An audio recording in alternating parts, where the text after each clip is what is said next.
Yo, yo, yo. Welcome back to the Financial Beast podcast. I am your BFFF, your best financial friend forever, Eric Miller. So I did another Between Two Erics with my friend and my advisor, Eric Gersch, who is one of our better advisors in our office. And we always tackle some really interesting financial topics. Today, we dealt with benefits for employees. You know, we have a lot of clients that obviously most of them are all business owners. They all own their healthcare practice.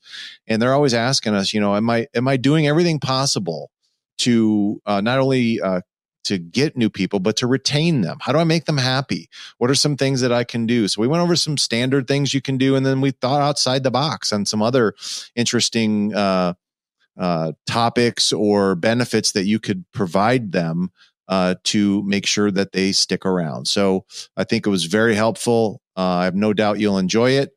As always, please like, share, subscribe, and get other people to subscribe. Share this with other owners. Share this with any groups you guys are part of so that we can get the word out about this podcast and what we do and how we cater to the practice owner, the business owner, the healthcare owner. And I want to thank you guys very much for listening to it. I think you'll enjoy the podcast, and I'll see you guys on the next one. Take care. God knows we don't want to communicate with any of the people that we deal with. God forbid that we have to do that. Oh, cry me a river. God forbid that you actually have to do something outside. Who thought of this topic? God forbid you have to do something outside of like what your normal job responsibilities are. How many other advisors do a podcast with you every week? Well, I mean, the stats is that people actually like you. I have no flipping idea why. I really don't. You know, you're everything that represents that younger generation that most people hate, right? And yet here you are. And you just kind of like fall into things. You really do. I do. You tend to fall into success, and it just drives me a little crazy on exactly how you do it. I've heard that one before. You know, so we'll see how long that takes you. We'll see how far that takes you, you know, because, you know, it doesn't always happen. But, you know, so far, so good. You've been blessed by God somehow, some way, even though you're probably just like a closet atheist who believes in like nothing and no one at all, right? 36 years and running, bud. Here we go. Oh my gosh. No. Mm-mm. All right. So what are we talking about today? You know, what was my great idea? Your great idea was to discuss okay, here's a good one.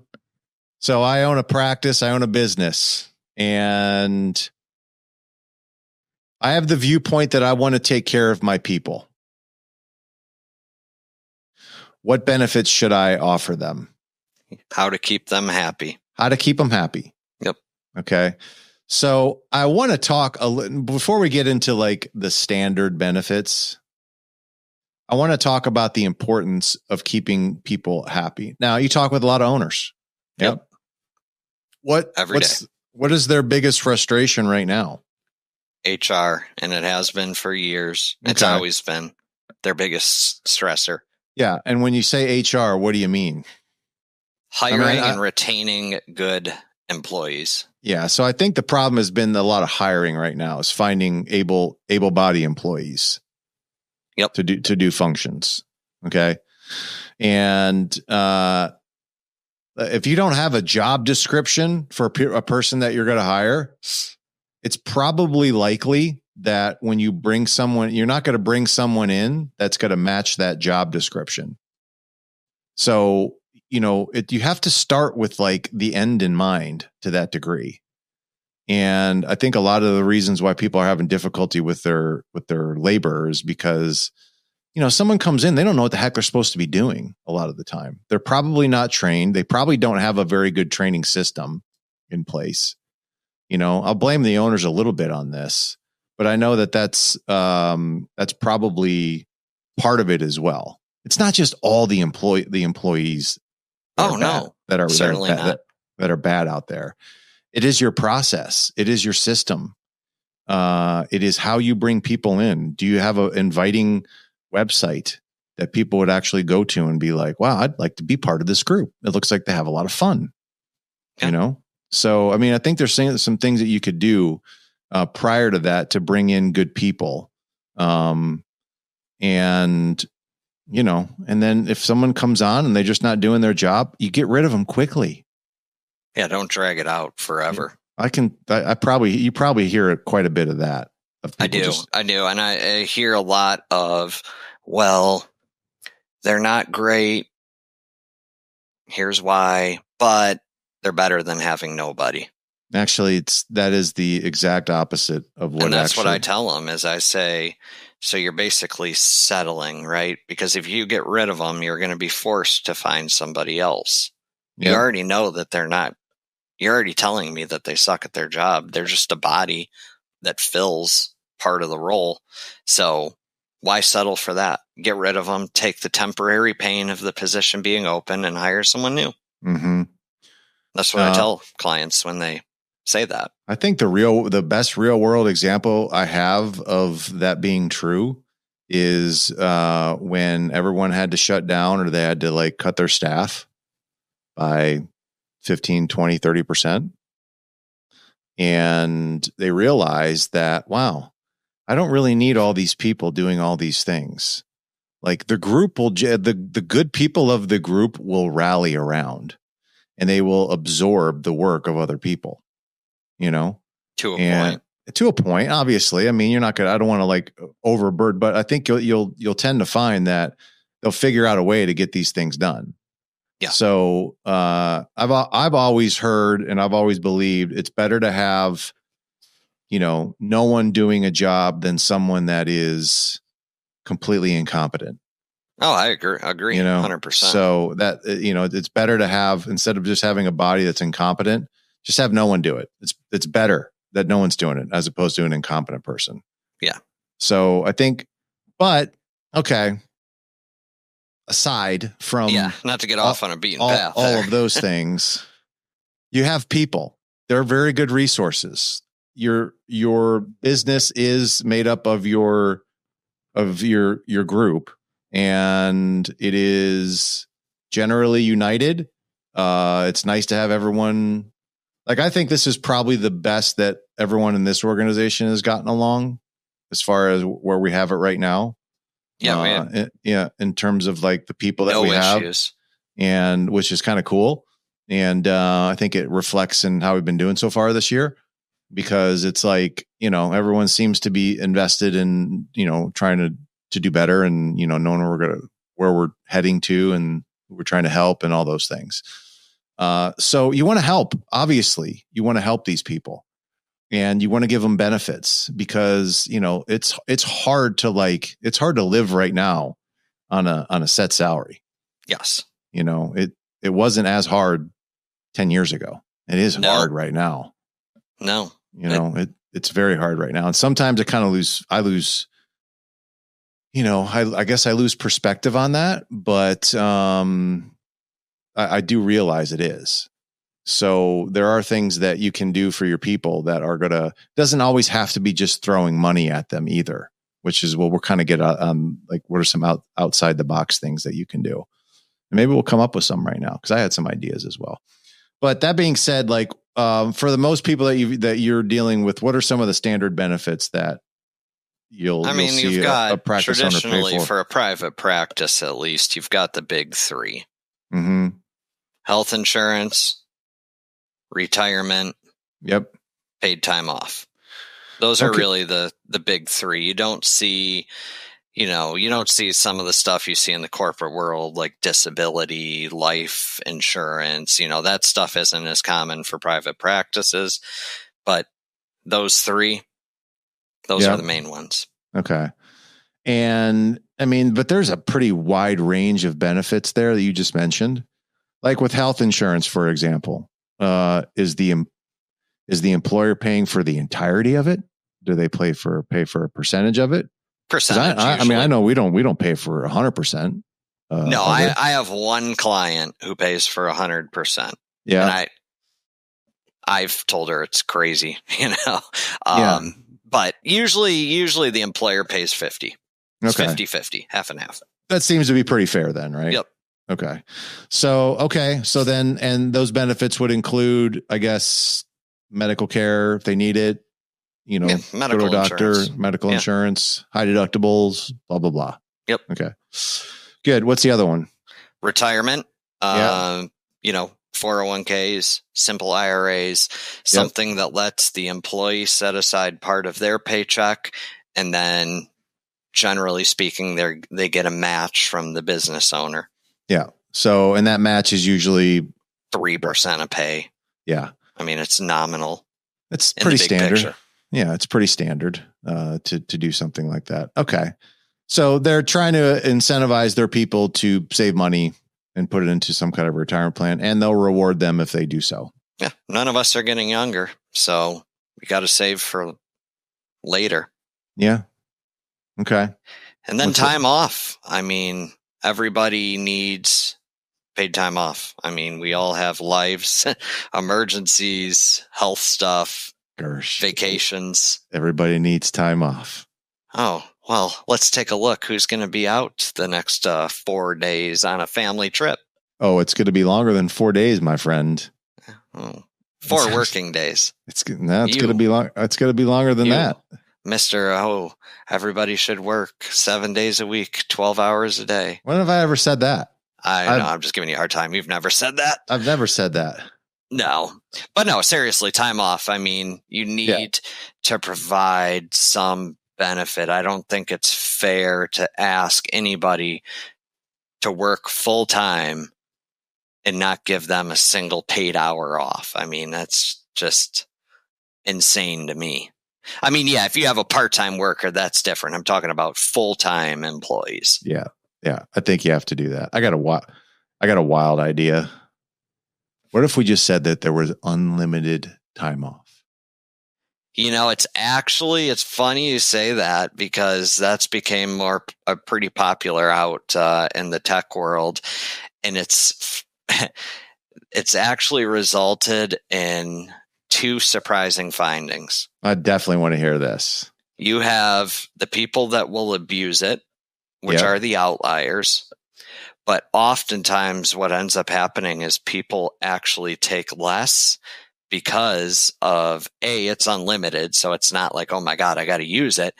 And B, they feel they don't see everybody around them abusing it, so they don't abuse it. Mm-hmm. It's actually been kind of surprising how well it's worked out. Yeah, that is pretty interesting. I've actually thought about it before. Really? Yeah. I'm pretty sure. At the end of the day, I'm pretty sure my partner would not be 100% in agreement with that. No, I can see steam coming out of her ears right now.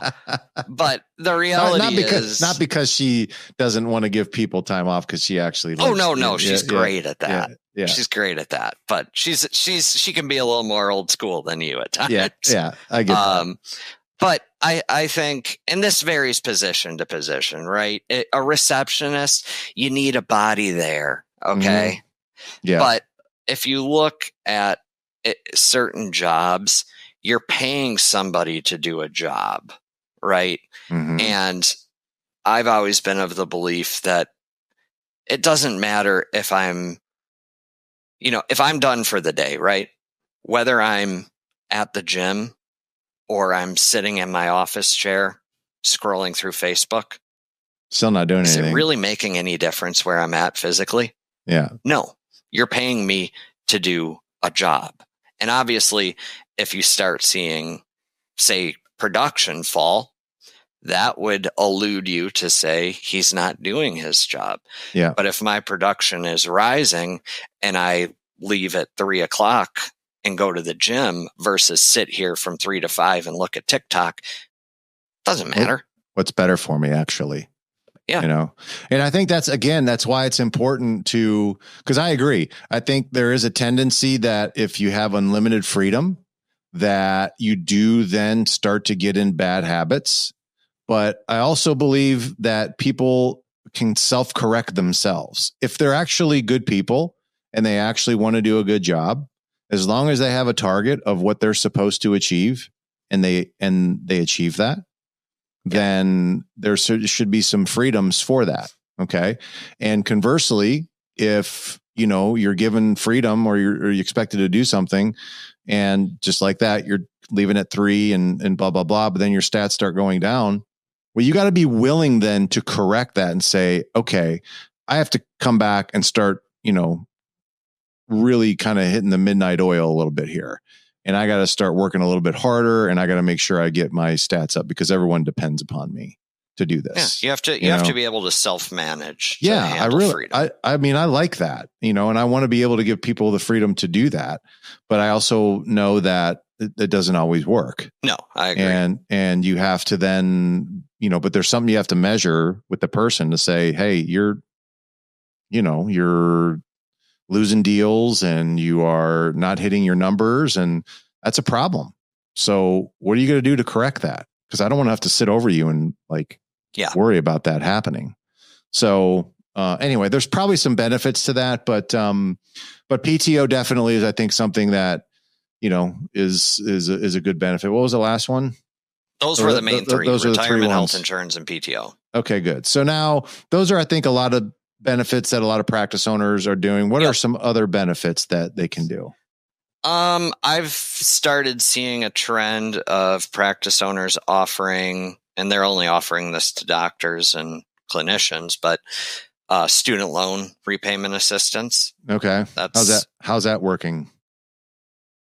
Like, how does that work? If they hit numbers, they'll start giving them dollars. No, that's kind of just a flat thing where it's part of hiring. Okay, we're going to give you, here's your pay, and then you're going to get $5,000 a year towards your student loans. Okay. It's not really based on metrics. It's used as a hiring thing because there's such a shortage of doctors and PTs. Yeah. So this is kind of a deferred pay system, basically. And in order to get people in the door, you promise them a big lump sum of money, but it won't get paid out. It's deferred over a period of time. Okay. And I've seen this work. I think our friend in New York has done this to some degree. And we've seen it, we've seen, if you're trying to compete with the corporates, you're not going to. No, you're not. But, and I don't think, most logical people aren't expecting you to compete with corporates, but at the end of the day, you've got to try to be as competitive as you can. You don't have to match them, but you have to be in the arena somewhat. Yeah. Yeah. You got to show them that you're trying to, that you want this person, and give them the reality, but you also then have to sell it a little differently. Say, hey, look, I'm not going to be able to give you exactly what corporate's going to give you, but I'm going to be able to give you a lot more than what they're not going to give you. Right. Because I'm going to teach you not only how to run this practice, I'm going to teach you how to be a better doctor, because I don't think that corporate's doing that. I don't think they care that much. I'm going to teach you how to be more competent. I'm going to teach you how to be better with patients. I'm going to teach you all these things that you're not going to get working for a corporate office. You are literally a cog in a wheel. Yeah. That's what you're going to be. Okay. And you're never going to elevate your skills as much as you would working with someone that actually has done it for, 10, 15, 20 years. That's where I think a lot of people need to get in there and actually sell them. No, I've seen that a lot in veterinary medicine over the last couple of years. Is, if you go to corporate, they're going to pay you better out of the gate, no doubt. You're probably going to get a fat signing bonus.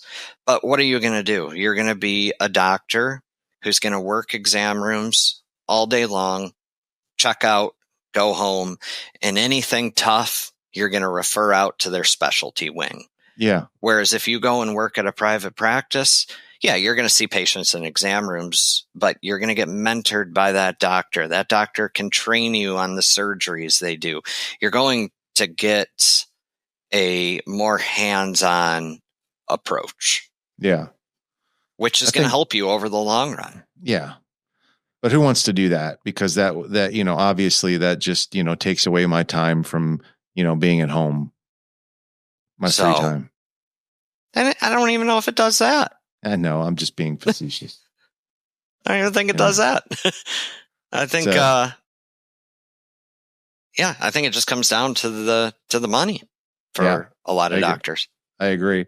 What about any other bonus systems? Do you see anything? I mean, almost all clients have a staff bonus program, and usually it's very simple. If we hit 100,000 a month, everybody gets X amount of dollars or X percentage of their annual pay. If we had 120,000 a month, you get this. It's usually a 1 to 3 tier system based on the gross revenue of the organization. That simple. I've seen, I think we've had a couple people that have taken their staff on like vacations, like a group vacation. Yeah. I've seen that.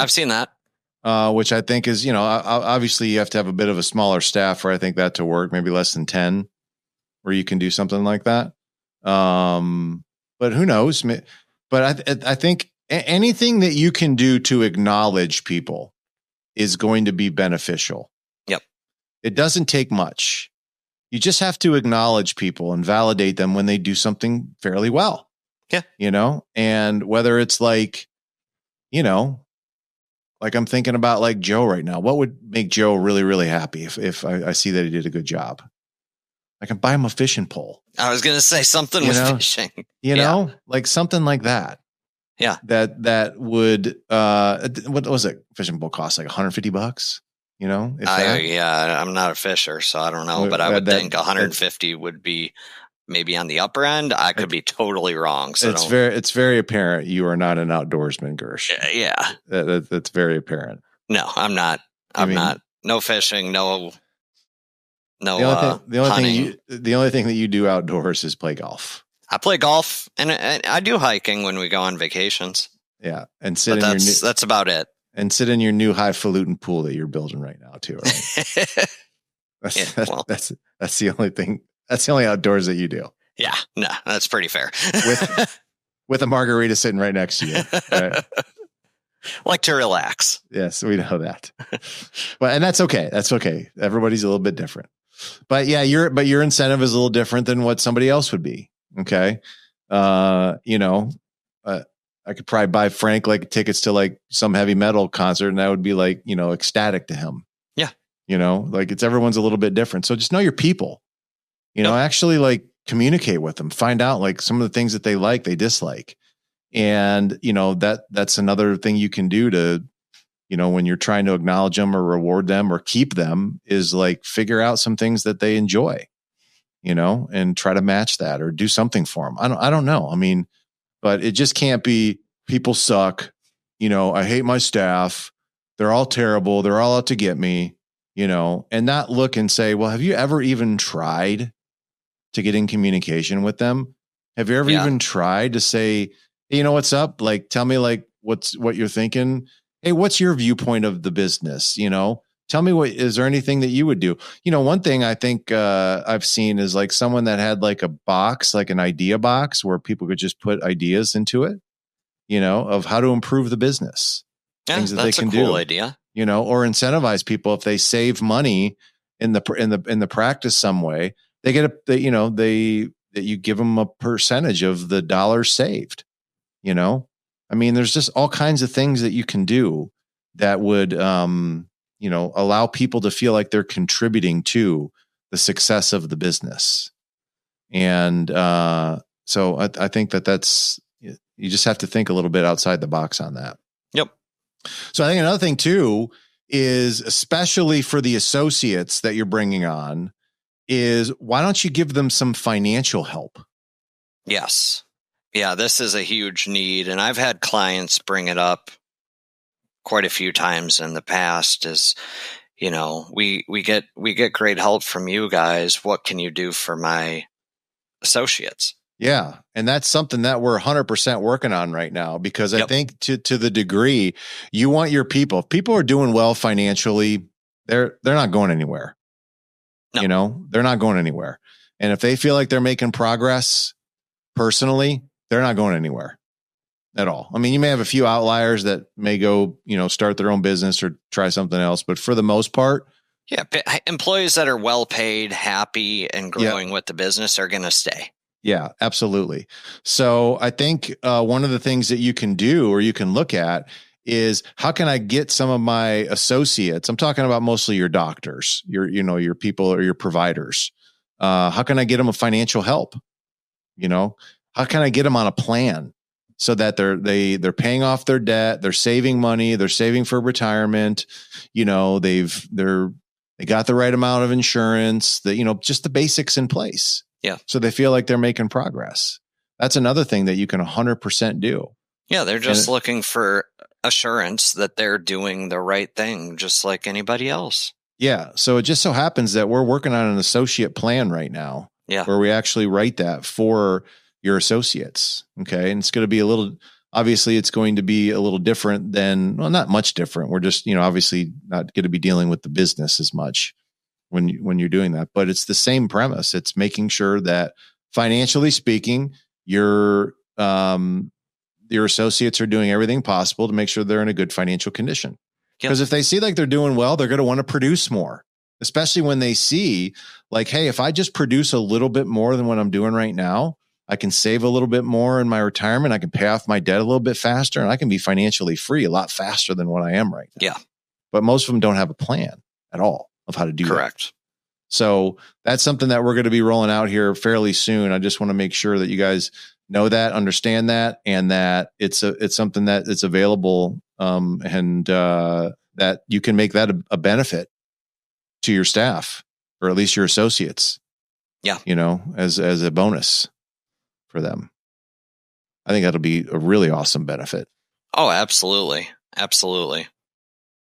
So, okay. Anything else on the benefits? I think we hit it pretty good. Yeah. Yeah. I can't really think of anything else. Yeah, just the little things sometimes are going to make all the difference, and just give people a pathway to improvement. And I think that's another thing. Like show them that they're could be involved in some way, shape, or form, and that there's a pathway for them to like move up in some capacity. Yeah, that is another piece, and you don't want people to feel like they're stuck. Yeah. Yeah. 100%. I think that works as well. Yeah. Okay, man. All right. Very good. We'll see you guys on the next one.